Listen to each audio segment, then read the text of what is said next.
saw a bit of a real estate reckoning at the height of the pandemic. As we emerge from it, are all of those pandemic pricing discounts now completely gone? Yeah, those, nice to see you, by the way. Thank you for having me. The discounts that were offered during the pandemic are gone, and the rental incentives that were offered during the pandemic are gone. And the market is back with a ferocity and intensity that I have never seen in my history of real estate. We just closed the third quarter here, and it's monumental for us. And people are feeling good. Businesses are open. People are back. And I have story after story from real estate agents who are telling me that people are coming in. I just had an agent tell me a couple came into his apartment. It was a 3-bedroom, 3-bathroom, and they offered full ask. The guy said, look, I'll pay cash. I'll waive a contingency. I want to close. I mean, people are angling, doing whatever they can to pursue these properties. And, we're not even open yet to the foreign buyers. So I think that will improve it even more. And it feels really good to be in this place right now, coming from an environment where it was really quiet and it was a little bit scary at times. So we're really in a great place in New York City. No doubt. Bess, I guess we should have all listened to Jerry Seinfeld when he talked about New York ready to come back. He's certainly doing okay in real estate as well. But, you guys have agents in Florida.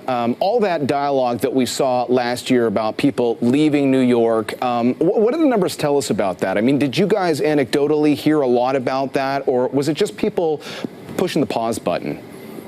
No, I mean, there's a little bit of both. So that is certainly true. I think the taxes drove a lot of people out of New York City before the pandemic even hit. And that is a real story. And that's something we're still challenged with today, which is why I'm very excited about the new mayor that will come into New York City in November, will be elected, hopefully November, Eric Adams. I believe he will be our new mayor. And he's going to work with legislators to improve that environment, that narrative. But people did leave New York City. And then during the pandemic, more people left. So that's a real story that we're still grappling with here. And you spoke about supply being low in other areas. That's true for us as well in territories like Connecticut and Florida and New Jersey. The supply just isn't there, and the prices have steeped up. Too much money chasing too few goods. And so we don't have that problem in New York City because we had ample supply during the pandemic, and now we're seeing a fluidness. But that's a challenge. But we are seeing people return from Florida. We are seeing people come back. I mean, that is happening. What kind of differences are you seeing between the luxury market and, I guess, the mass market, you could call it? Luxury here in New York City is on fire. The high end, there are people that are moving locations. They're going from downtown to uptown and vice versa, or going to different from west side to east side, or trying new neighborhoods, all that sort of thing. So that market is really doing well. And I have to say the studio market, the 1-bedroom, the 2-bedroom market is very fluid. It's solid. People are coming back and investing. And look, rates are still historically so low, and people want to take advantage of that. The challenge we have is getting things closed because, New York City is a co-op market, cooperatives, 70% roughly, and that's very nuanced. It requires a board package and getting through the board. So it takes more time. That's really where we have more of a challenge because it can be 2 or 3 months until we get to the closing. But other than that, people are interested and they're investing here. And that's been really helpful for the vitality of our city. Bess, when I used to live in Manhattan, I remember I had to make quick decisions about whether or not you were going to buy. One stat that really stood out to me was that the time on the market is certainly coming down significantly compared to last year. I think it's something like 25% lower. Based on everything you're saying, is that trend, you think, going to continue as we move into these final months of the year?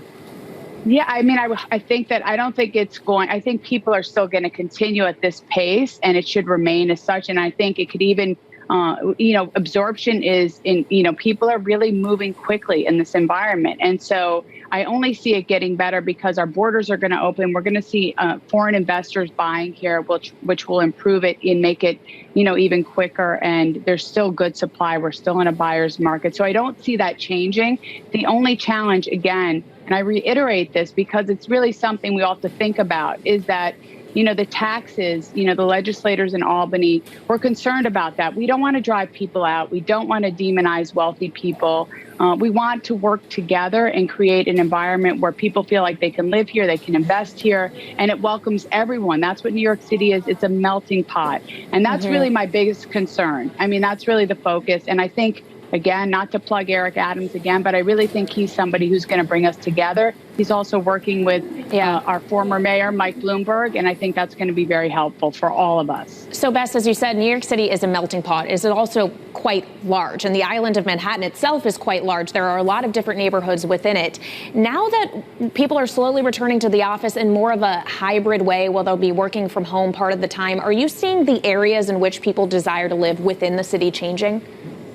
You're seeing a little bit. I see a lot of empty nesters, people moving from uptown to downtown. They want a new environment. And I'm seeing a lot of trends of people moving to Brooklyn, different parts of Brooklyn.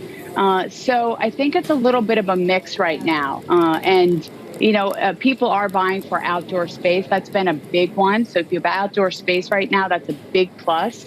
I think the pandemic had everyone, as you guys mentioned, reconsider or reassess how they live. And I think that's why our housing market nationally has done so well, because people started to reassess their home and what they liked and what they didn't like. And so I think that brought in sort of this new mindset to homes.